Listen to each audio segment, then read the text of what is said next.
You walk around and people think you're crazy till they get out of the car. And then they smell it. Oh, yes. We got sound coming through. I mean, I've got 6 of them around me within 2 miles. Well, my concern is getting rid of this stink. It's so bad you can't stand it when you go outside. You've got to stop at someplace. I raised hogs for years, and it never bothered me until now. And it's the odor.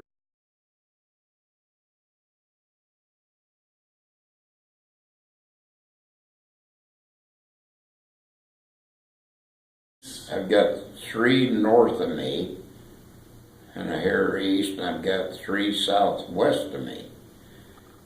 So there's approximately, I don't know how many each confinement holds, but I'm sure there's 2, 4, 6, probably at least 12, 14,000 hogs.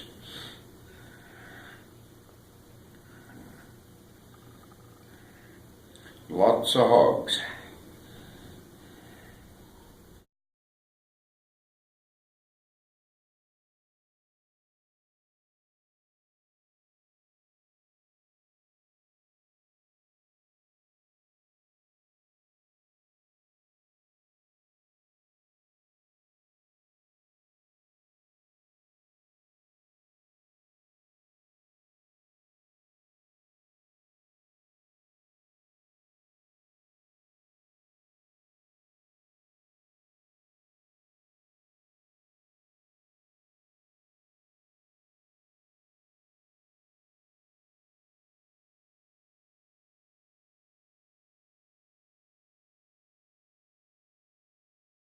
Great-grandchildren, I got 2 of them, 1 3, 1 4.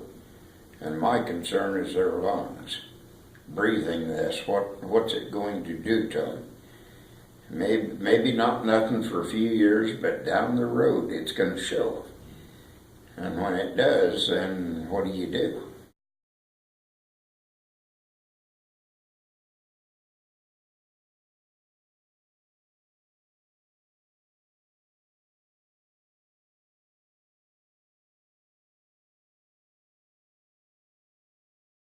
Of course, I went down to the county supervisors on that one and just ripped them.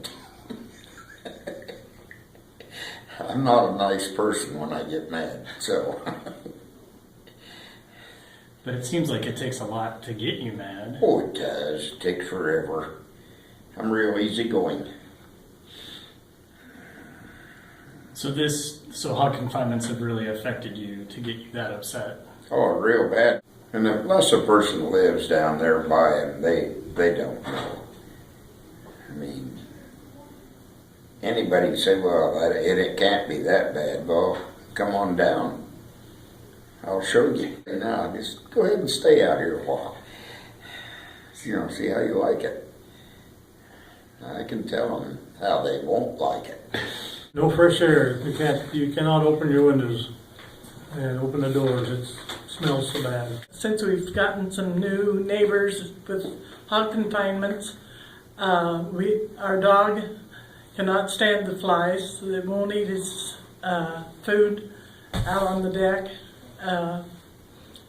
It just goes and hides. Like she said, the flies are bad. I can remember one day there when I was going out of the house, inside of my storm door was just covered with flies on the inside, not on the outside, on the inside.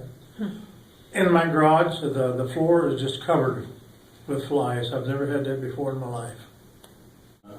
Well, the flies are on the screen door going into the house to the actual white screen door, but it's black. Sometimes that's how bad they are. I live within a half a mile of 2, and my biggest complaint is you really can't plan anything because you never know what direction the wind's going to be in, and you might have a barbecue planned and you have to cancel because you can't go outside. That it was so bad when I walked out, or the neighbor called me and said, have you been outside? And I said, no.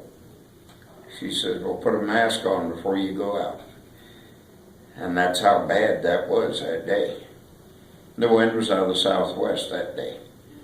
So it was bringing it right straight up to us. Yeah, you gotta run your air conditioner 24 hours a day especially during the summer, because you just cannot open the windows or doors. It's just that bad. My thoughts, thinking back on moving to Grinnell from our farm, the thing that bothered me the most probably was the fact that someone could move in beside you and could go into business and destroy your property. Not just my property, but also my neighbor's property.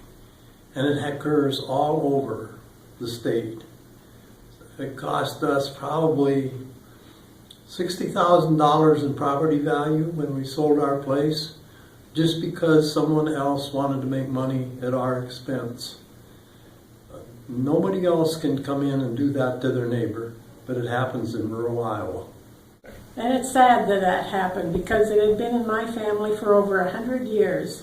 We would get together as children, I remember this, and every Sunday. It was very pleasant, but then it became even difficult to go outside. In the beginning, we dealt with hog confinements, and I guess we kind of thought, well, maybe we'd put up with that. But it wasn't very pleasant to put up with it. And then we went in, within a mile of us was a large chicken confinement that had a very, very terrible smell. I've lived there since '99. And is it pretty different now than when you Oh, first? God, considerably. '99, there wasn't, it might have been one hog confinement north of me, maybe one southwest. So now I can walk out my back door and you can count the roofs of 5 of them. From looking to the southwest. Now if I look to the north, I can count about 4 more.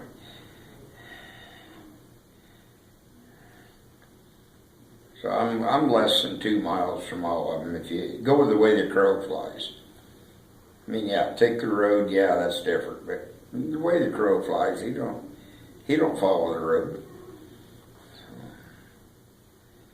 Neither does the smell. When you have the view on the horizon, less than a mile away, is 2 million chickens in houses, and that's what you look at. It isn't the rural countryside.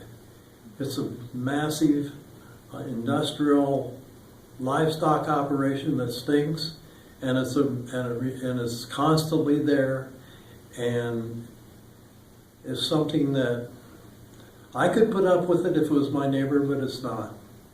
This is somebody that came in here from out of state and is just destroying the rural Iowa landscape for profit for itself. It had nothing to do with my neighbor. These people are not neighbors. They don't even live there. The only people that live there are people that make very poor wages. In the evening, if you want to go sit out on the porch, it's impossible to do that because of the smell, but just the way of life, going outside, getting some tomatoes. Simple things, but they're important things. And it's people that don't live in the country that really don't realize this, but you have to realize that this is what is destroying rural Iowa. It's not just my neighbors. When they come in and they take over and they move farmers out, and when they come in, then the businesses go in town, and so we just keep losing population, and rural Iowa is disappearing. And anybody that drives through a small town can see that. And it's a result of this type of agriculture that's doing it.